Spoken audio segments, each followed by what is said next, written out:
All right. Hi, Muhannad. Thank you so much for joining me here today on Vonvo.com.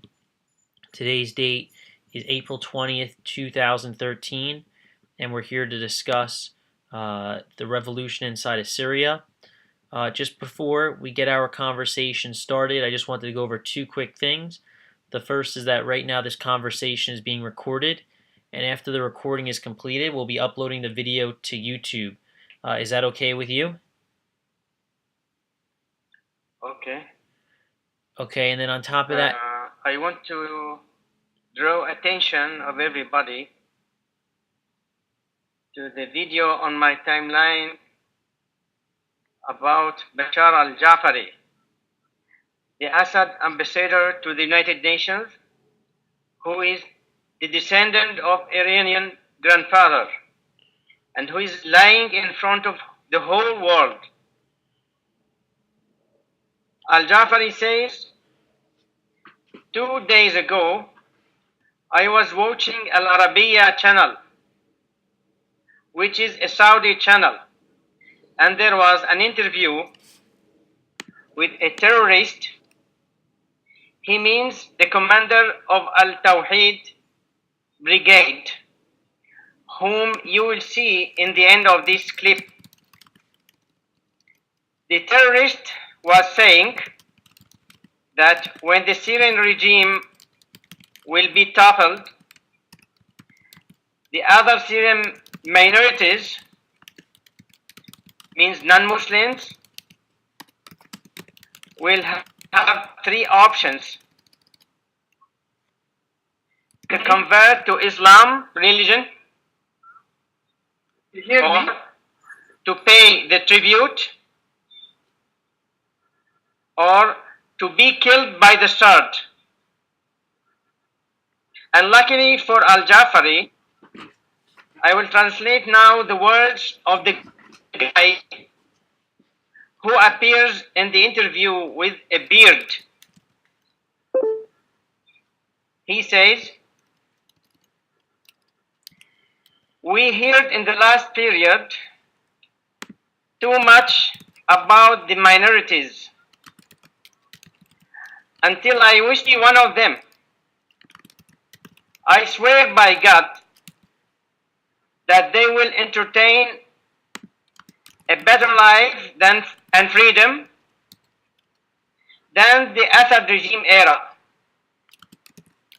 and nobody will do them any harm or insult them." Now, dear Max, how can we show this video? well, we're not going to be able to show the video that you're actually talking about, but people will be able to watch this video afterwards and be able to reference what you're talking about. Mary, do you have any comments? And I think we hear you now, Mary. Muhannad, do you hear Mary? Okay. You hear me? I can see her. Yeah, I hear you, Mary. Okay. Can you hear me, Muhannad? Yeah, I hear you. Yes. Okay. You are wearing the Syrian flag. Always. Yeah. I have the same. No. Thank you, Mary. One thing that's important to say is Muhannad lost one of his cousins inside Syria just recently. So the thing I want to make anyone watching this now or later aware of is that people that you become friends with and you share an experience with, a friendship involving activism, but also other things that people share in common. I cannot hear very well. Sorry. Because there's kind of an echo. You hear the echo? Do you hear an echo, Muhannad? I cannot hear very well. Mary, there's some confusion. Mary, why don't you raise your volume higher on your computer? And if it's still going in and out, although I hear you great, Mary, I hear you just fine. What you might want to do is maybe just click turn off camera, and that'll allow the audio to come in a little bit more clearly. Okay. I had too much trouble getting the thing even alone. I'm afraid it'll all disappear. Let me try. Okay. That's okay. Okay, is this working better now? Yeah, I hear you great. Okay. I hear a big echo on my own side. The echo's coming. Let me do something. Yeah, the echo's coming from my computer, so just mute my camera and you won't hear the echo anymore. Okay. Max's voice is more clear, and while Mary's voice I cannot understand very well. You hear me? You hear me when I speak now? Yeah. I hear you, but Okay. I cannot understand very well. Okay, I'll try to speak closer to the computer because my normal microphone broke, so everything went crazy today. No, what I want to say is, many of us in activism, we find people that we come to talk with on a daily basis, and they are touched by personal tragedy. This is how extensive the situation in Syria is. It's not a situation that is marginal by any stretch of the imagination. It touches all of us who are active in it.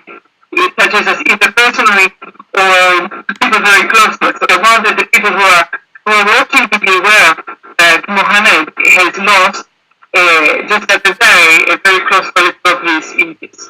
So that we understand, this kind of the dynamic of how severe this problem is, that it's not by any means abstract.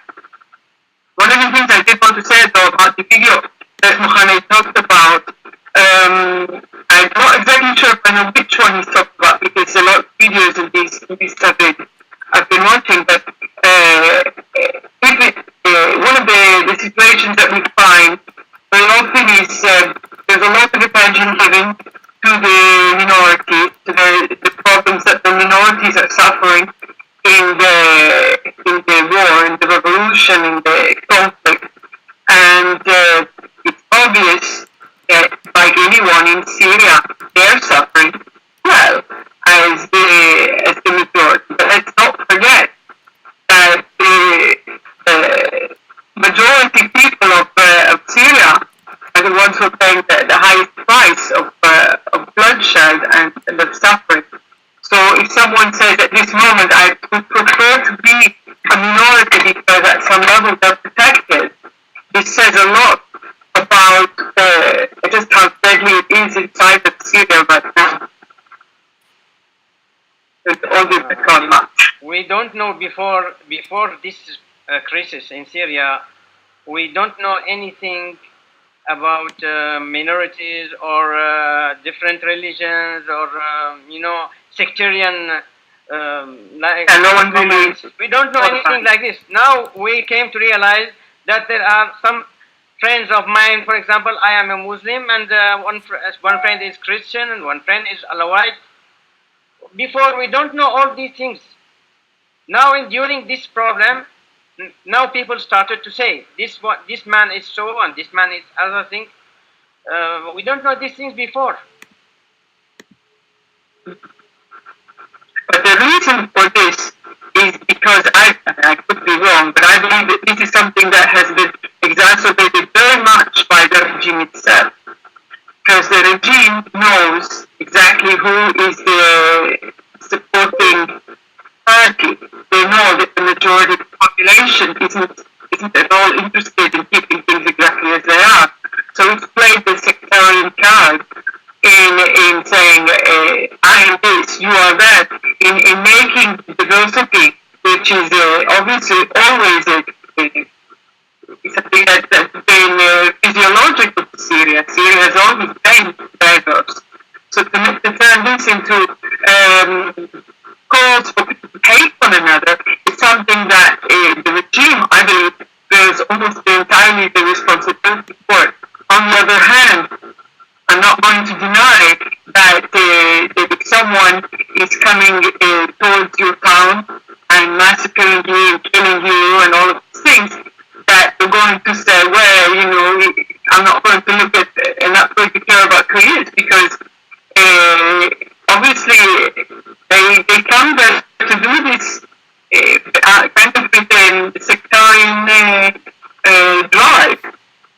so the thing is, the opposition a little bit at first, but now a lot has become more aware of this kind of situation. It wasn't something that was common to the beginning.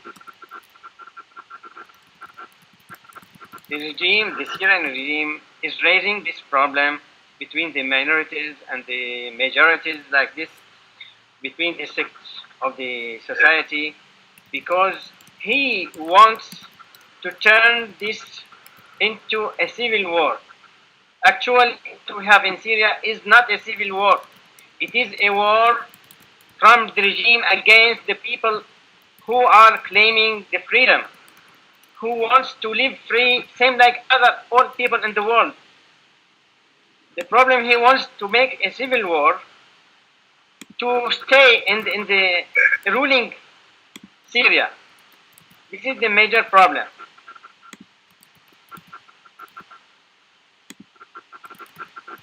I would then say one thing that I know. I don't know why his ambassador Bashar al-Jafari is lying in front of all the world. In the United Nations, he is lying and saying that about terrorism and that the Muslim will cut the head by sword of other minorities. This is a very sheer lying. You can see this video. I think you have seen this video before, and my translation. I managed but one thing though, I don't know, it's going to take a long time after the war is all over to understand exactly what happened. But I think that, I don't know, I wish there was some person that could the answer. But I think that there might be a possibility of some of, say, opposition serving, both sides, not knowing exactly which way the wind is going to blow. So they kind of hedge the bet and make kind of documents like this come out. They would say that we're going to kill you because you're Shia or something like that. One thing that I've always said regarding the Palestinian problem is that a lot of people have said the Palestinians are anti-Semitic and they hate Jews. This is not true, and it's never been true. And the thing I've always said, and I believe, and I say I know, is that they hate whoever it is that's oppressing them. Not like they hate someone because someone is different. They hate who oppresses them, and if the persons or group oppressing them does this in the name of a Jewish state, for example, people will automatically try and make this equation. Now, if we want to put this to the Syrian problem, it's not that the Sunni or the non-Alawi and the non-Christian have anything against Alawi as Alawi, or Christians as Christians. They are protesting against group of people that, for the most part, is because of their suffering. So to kind of always bring up a kind of an issue is that there's this big sectarian hatred as the driving force of any kind of action that the opposition makes is wrong, because it's taking the same precise, erroneous paradigm and insisting as if these were facts.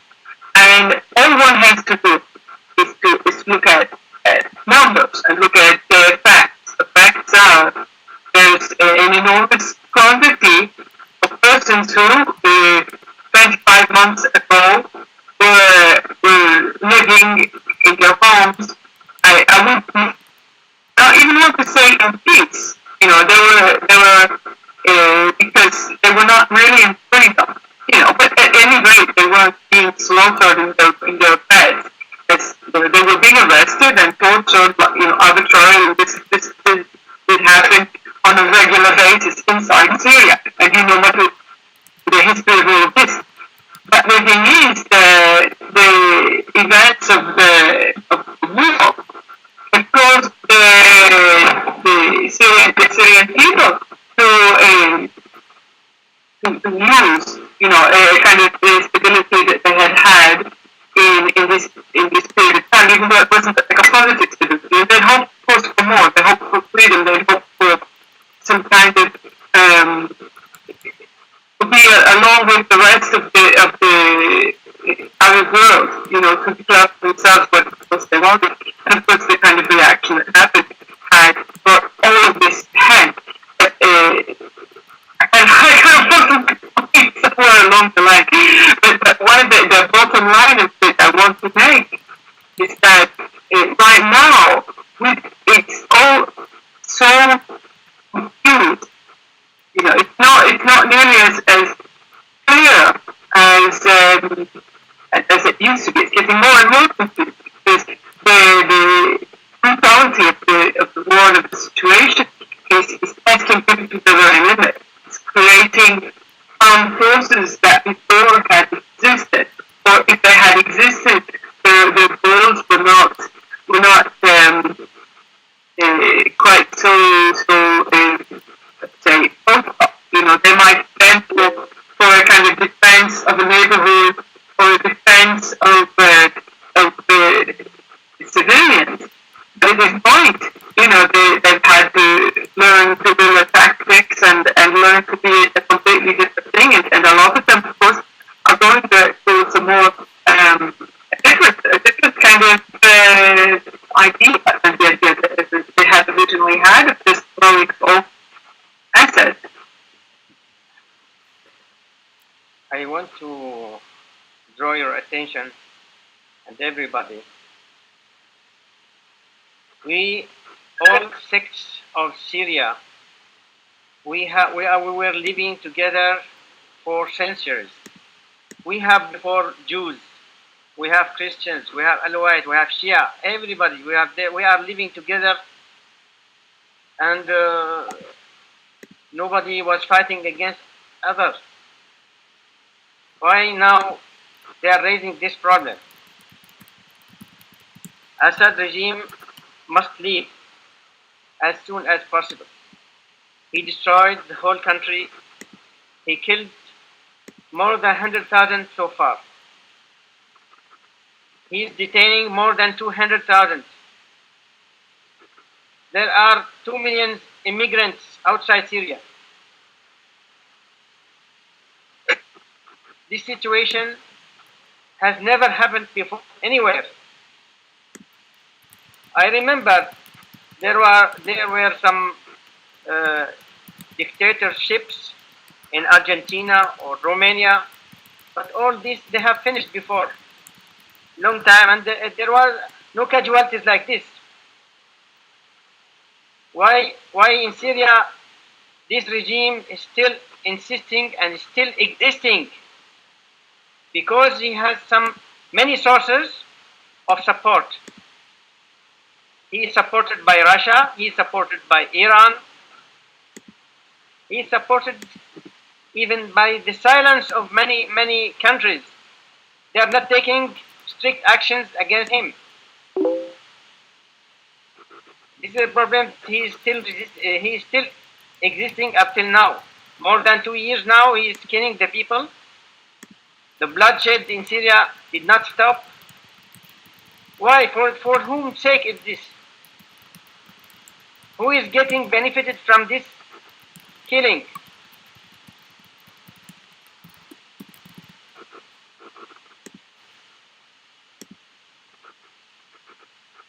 I would kind of like to add something, you know, that a lot of people who kind of support Assad, in the past they didn't know anything about him. You know, I find a lot of people in my circle of acquaintances, you know, they've done the battles for Palestine, for civil rights, for human rights all over the world, you know. And all of a sudden, they become killers for Assad, when in the past they never said one positive word about Assad. All of a sudden, for them, he's become a hero. I'm not just saying they don't want, the West and intervention. This is the argument they use, but they don't. At the same time, they've got, they say, God, Syria, Bashar, and that's all. Now, people who are not, involved inside Syria, why should they care that Bashar remains, unless they believe Bashar al-Assad is a good thing?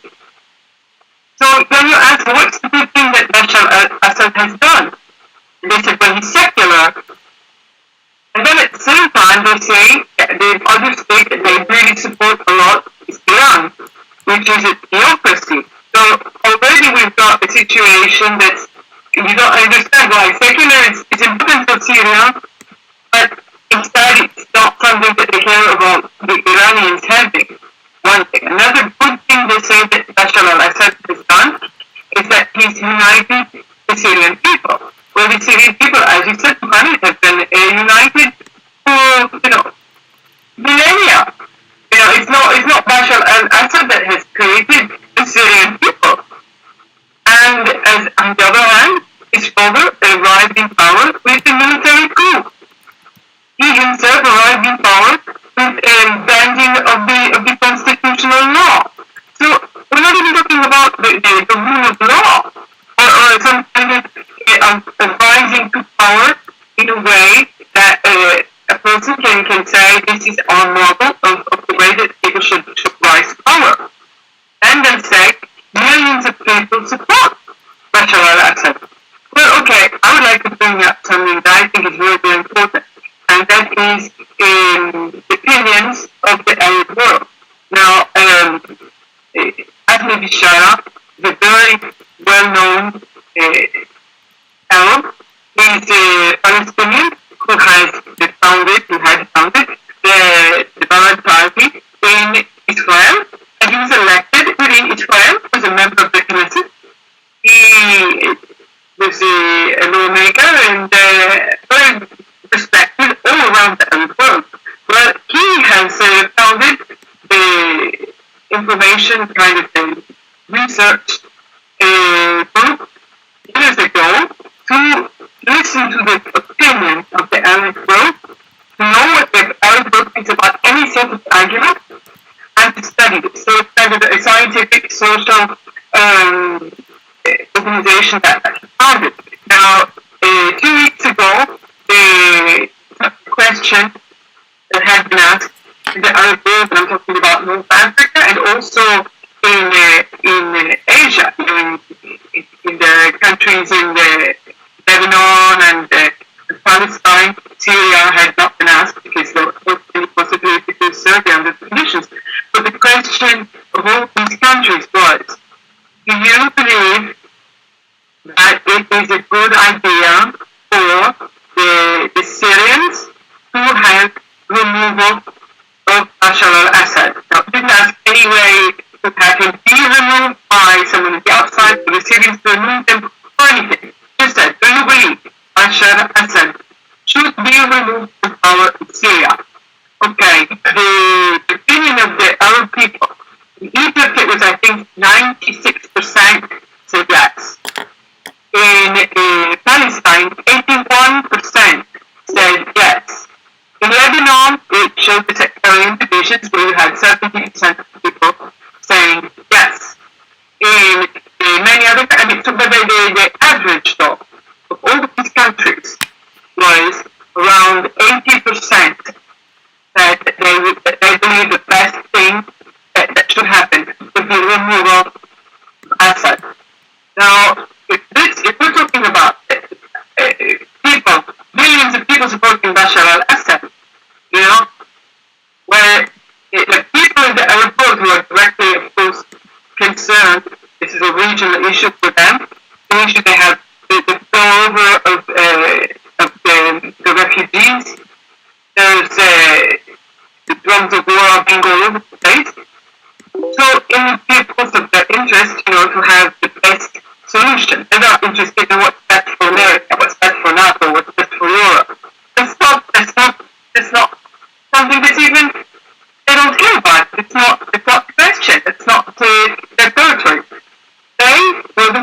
who said we want him out. So I continue to ask questions all these, grand hall supporters of and who, as I said in the past, I mean they're not Syrians, just like I'm not Syrian, but they have taken a side. Now I've taken a side and they've taken a side. But every time you ask them, what are your valid reasons? They can't come up with valid reasons. There's no valid reason for Assad to remain in power at this point. And just to close the harangue, let's say, is it always comes down, I believe, to the moral issue. Is it moral for an army to destroy its own country and to also suffering to its own people? It's a question of morality if it's moral to do this to an enemy. If you're in a conquest of the land, or if you're being invaded, or if you're invading a country, or all kinds of other situations where you have a different country involved. Morality is a question that is rarely asked. But if you have a situation where it's an internal issue, I mean, is it moral for an army to shoot upon its own citizens?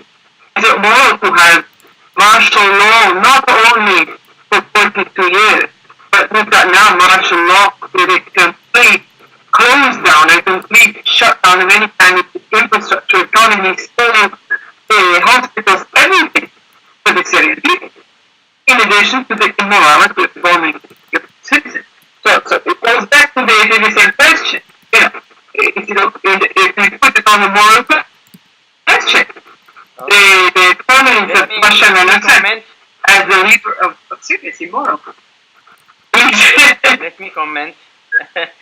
I want to say that we Syrians say God, Syria, and freedom, and let this regime leave us. We can control. We can rebuild our country again, because this Assad regime, through more than 42 years now, he has killed a lot of people, like also from Palestinians, from Lebanese people. Regarding Israel, let Israel withdraw back and give us our Golan Heights. Then after that, we will make a new relation, and there will be no problem. But this regime is the enemy of all the nations in the region. He is the enemy of all people. He has killed a lot of people, not only Syrians. This is what I want to say. There is no solution, but this regime must leave. This regime must leave by any means. If he wants to leave peacefully, okay. Otherwise, the Syrian people will continue to struggle until toppling this regime. So Muhannad, how does the regime get taken out of power? How is that process going to work? Do you think there should be international, countries contributing into getting him out of power, or do you think it should just be handled on its own with the Syrian people? Can you talk about that a bit? The international community, they are refusing so far to give any help to the Syrian people. So there is only one solution, that the Syrian people will stay in fighting this regime until removing this regime forever. There is no other solution. We are sorry to say that. They have been destroyed. The infrastructure of the country has been destroyed. The people have been killed. The people have faced. So everything will be repaired and everything will be natural when this guy will leave us, when this regime will be removed. The Syrian people can do everything again. No problem. I think it's very difficult to do it on your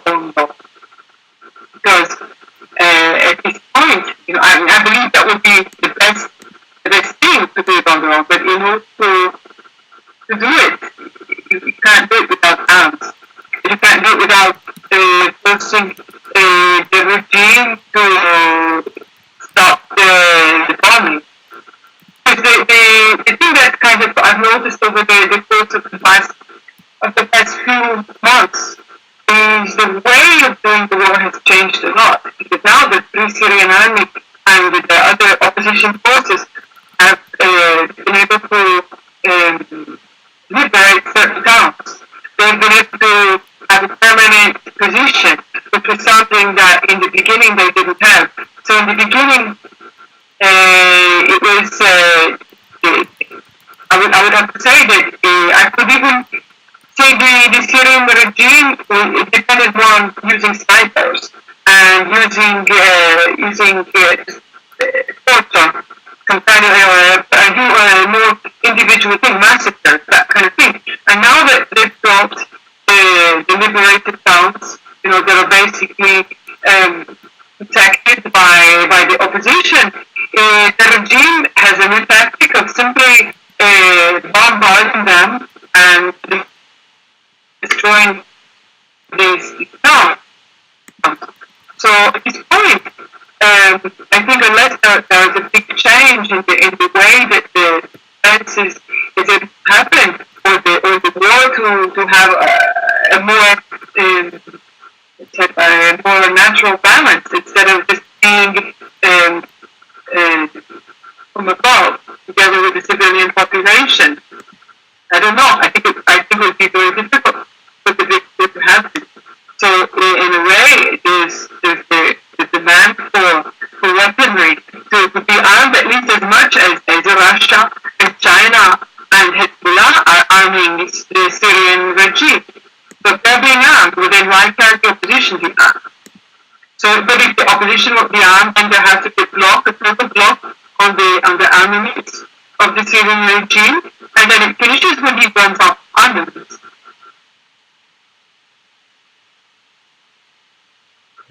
Okay, Mary. I want to leave now. Okay. Okay, Matt? Yeah, not a problem, Muhannad. Thank you so much for taking the time out. I want to ask you about these numbers in the blue color. What means? So those are the viewers. Those are the people that are. With the numbers, did you say? It's light.